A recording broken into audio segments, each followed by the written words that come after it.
Более 20 лет дорога по улице Мама Шамиля оставалась без капитального ремонта. Проехать по улице без вреда для авто практически было невозможно. Хуже в разы было пешеходам, ведь им часто приходилось пройти полосу препятствий из многочисленных луж, ям и грязи. Но теперь это все осталось в прошлом. Ремонт дорожного полотна протяженностью более километра наконец завершен. Ремонт дороги по улице Мама Шамиля в Сухуми был начат еще в 2016 году, но в связи с тем, что здесь обнаружили проблемы с канализационной системой, работы пришлось приостановить.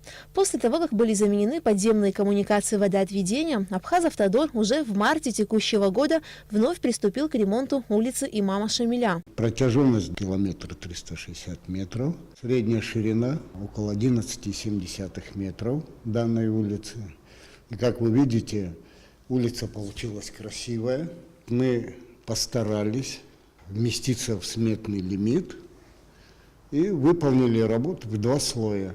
Глубокие ямы, постоянно текущие канализационные трубы, грязь и пыль – все это уже позади. Теперь дорожное полотно по улице Имама Шамиля соответствует всем нормам. Осталось только решить проблему с тротуарами. Впредь для пешеходов и автомобилистов передвигаться по улице станет не только комфортно, но и безопасно. Там частный сектор проживает. Это 2 9-этажных дома секционных. Вы представляете, сколько нареканий в наш адрес шло от граждан, от жителей. Но благодаря и нашему руководству мы все-таки спасли эту улицу. И вот она сегодня выглядит так, как выглядит.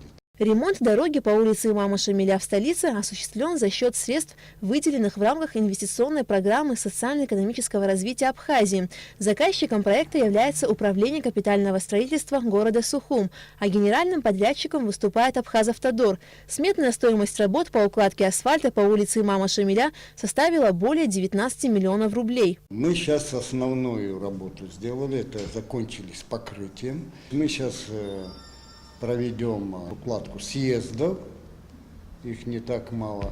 Значит, мы также должны посмотреть наши канализационные люки, в каком водоотводные, в каком состоянии, где-то, может, повредились, где-то. Вот буквально все вот эти вот штрихи. Сейчас пока рано, так как асфальт свежий, уложенный, на разметку мы чуть позже нанесем. Уже скоро госкомпания Абхазавтодор возобновит ремонт дороги в селе Каман. Еще в прошлом году здесь было уложено 2 километра асфальта. Осталось еще 9. Объект планируется сдать в 2019 году. Алика Трапш, Роберт Ломия, Александр Чернов, Абхазское телевидение.